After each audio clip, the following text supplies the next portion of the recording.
let us learn adult circulation first.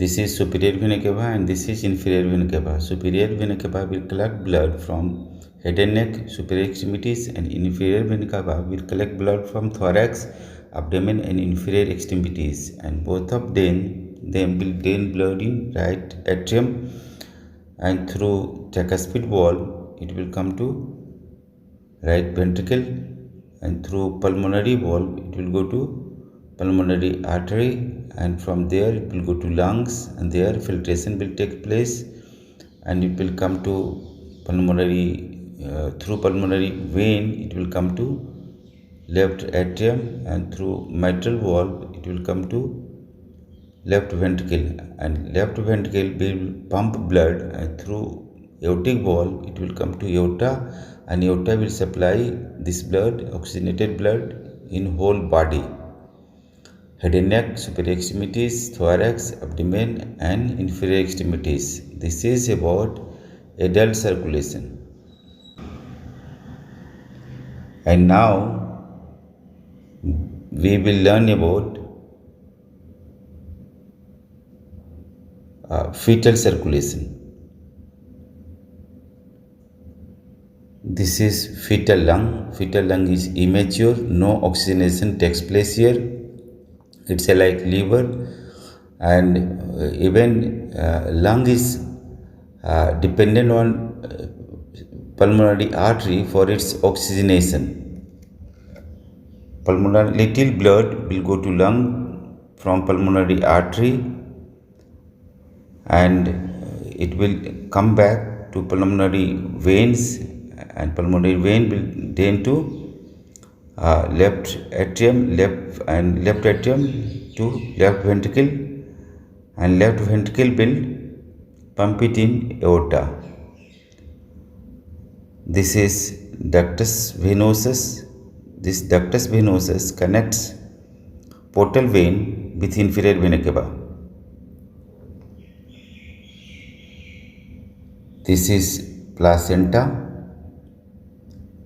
Placenta is fetal lung, kidney, and gut. Here placental vessels, they make renal glomerulus-like structures, and they float in mother's blood, and so mother's blood and fetal blood are separated by a thin membrane. They are not mixed together. Fetal O2 level is low, partial pressure of oxygen in fetal blood is low, and so mother's O2 will come to fetus, and partial pressure of CO2 is high in fetal blood, so it will go to mother from fetus.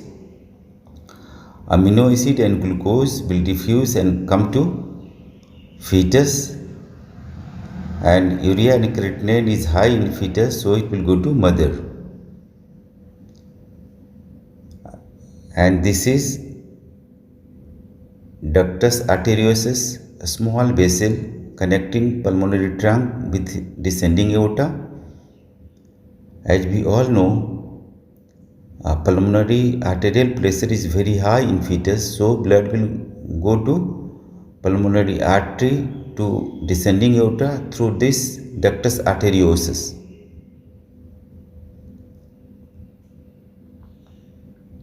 Now let us understand fetal circulation. These two are umbilical arteries. They arise from anterior division of internal iliac arteries of fetus. They are 2 in number, and they will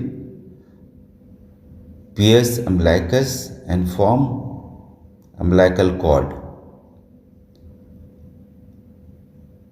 and it will go to placenta. In placenta, oxygenation will take place, and oxygenated blood will come to umbilical vein. You can see it's red in color, and this oxygenated blood, part of this oxygenated blood through portal sinus, it will go to portal vein for to meet oxygen requirement of fetal liver, and most of oxygenated blood through this ductus venosus will come to inferior vena cava, and from inferior vena cava it will go to right atrium, and from right atrium 1/3 of this oxygenated blood will go to left atrium through foramen ovale. This is foramen ovale. It's widely open in fetal life.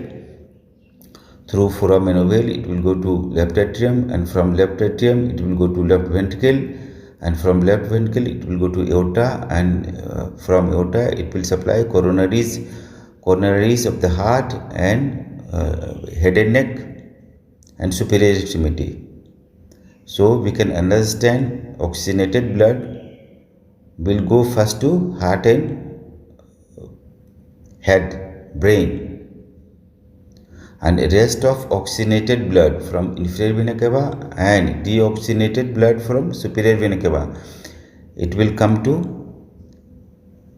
right atrium, and from right atrium it will come to right ventricle, and from right ventricle will pump it, and it will go to pulmonary artery, and from pulmonary artery its pressure is very high, so through ductus arteriosus it will go to descending aorta, and from descending aorta it will go to thorax, abdomen and inferior extremities,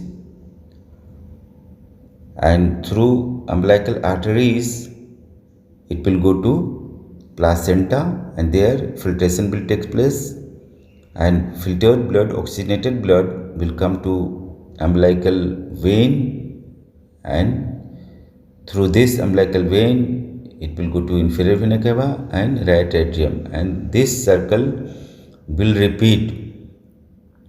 This is about fetal circulation. And just after birth,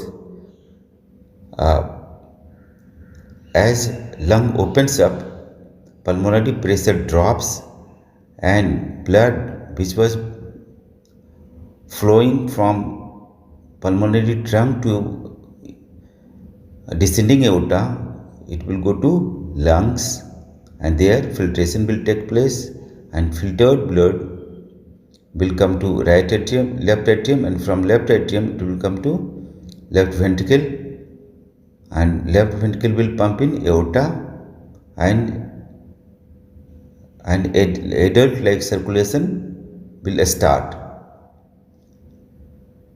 Immediately after birth, this foramen ovale will functionally close, and this ductus arteriosus will also functionally close, but permanent closure of this ductus arteriosus may take 10 to 15 days. Anatomical closure may take 10 to 15 days, and anatomical closure of foramen ovale may take months to years.